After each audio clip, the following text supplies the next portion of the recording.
What's up, everybody? How you doing? Welcome back to Horror Hangout. I'm going to be talking about the new Ethan Hawke movie, The Black Phone.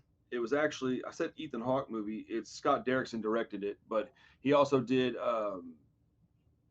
The Exorcism of Emily Rose and Sinister, among other things. But based on those two movies, I was really excited to see this one, especially since it starred Ethan Hawke.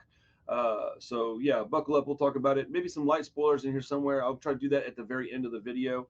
Um, but yeah, uh, yeah, I don't really know what to do except start going in on this movie. I didn't enjoy it at all. I was extremely disappointed. The movie's about a young kid named Finney. I mean, Finney, who gets abducted and is put in a basement.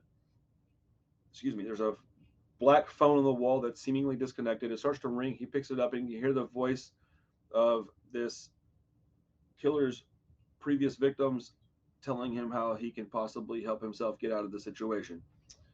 Um, I thought, okay, supernatural stuff, cool. Ethan Hawke, good. Director got a good track record. I thought, okay, this could really be fun.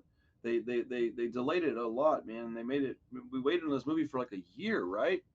So honestly, I was just pretty pumped to go watch the movie, and it was a snooze fest. The movie is just dreadfully boring.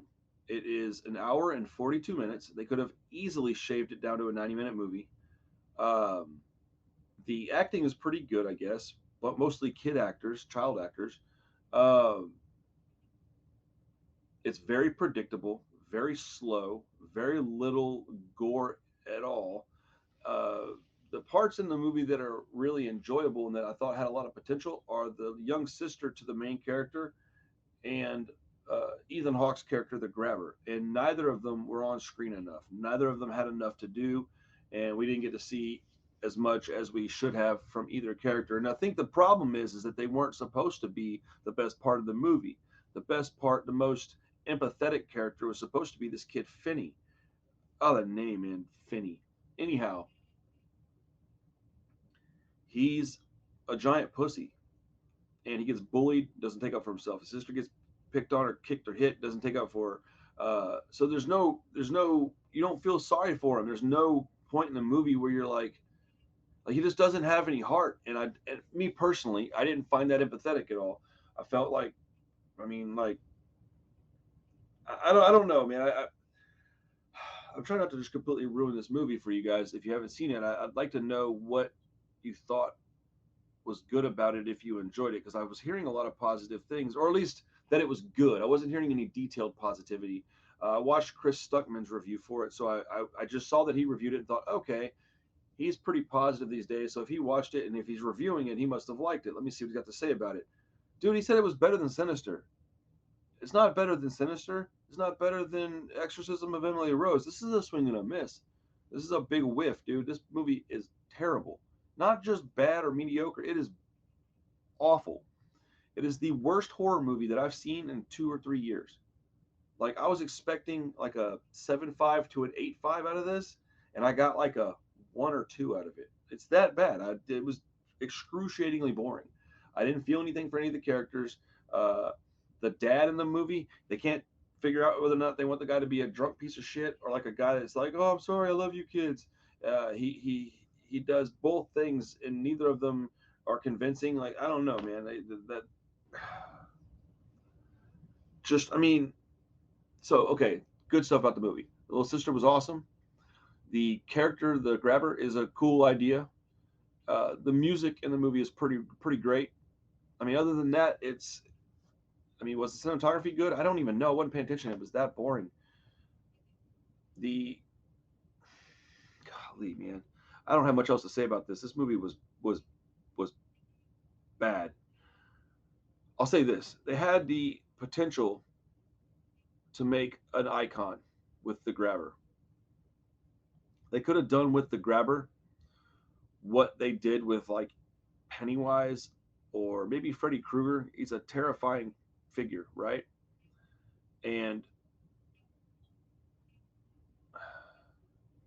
okay, I'm gonna ruin part of the movie for you right here. So if you don't want to hear it, then I would suggest leave.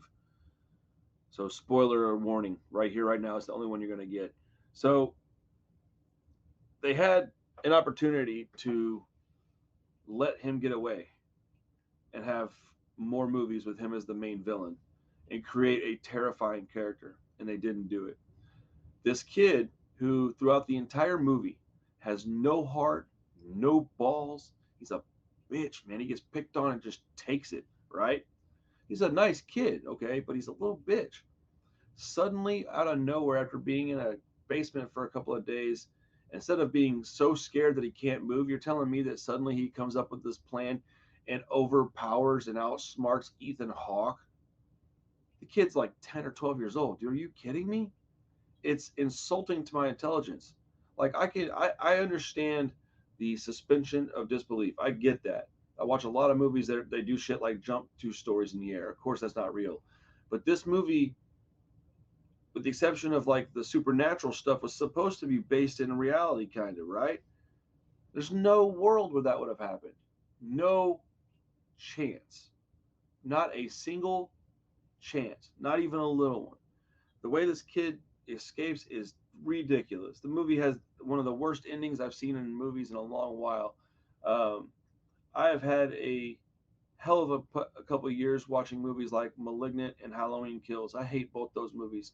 And this movie, personally, I think is worse than both of those. I would rather watch Malignant and Halloween Kills than watch The Black Phone again. And if you're my friend and you know me, you'll know what that means. That's a pretty bold statement.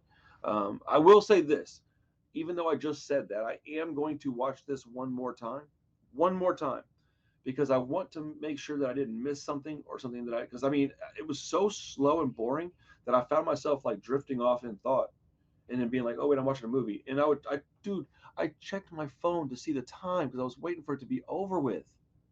That's bad. So I'm not going to keep harping on it. You let me know what you thought in the comments. If you can, try to be spoiler free. I don't really care, to be honest. This movie's not any good. I don't think people need to go watch it. It's a waste of time. Um, However, I do like Ethan Hawke, and I will go watch his next movie. I do like most of this guy's films, so I will go watch his next film. Sometimes you swing and sometimes you miss. I'm not saying the guy's a bad filmmaker. He just made a bad film. So, yeah, it's unfortunate, but it is what it is. Thank you for watching this video. Hit the subscribe button if you can handle some honest reviews and reactions to things. If you can't, thanks for stopping by for this time. Hope you have a great day, everybody. Go watch some good horror movies. Go check out Tubi. It's got tons of good shit for free. All right, everybody. I'm out of here. Peace.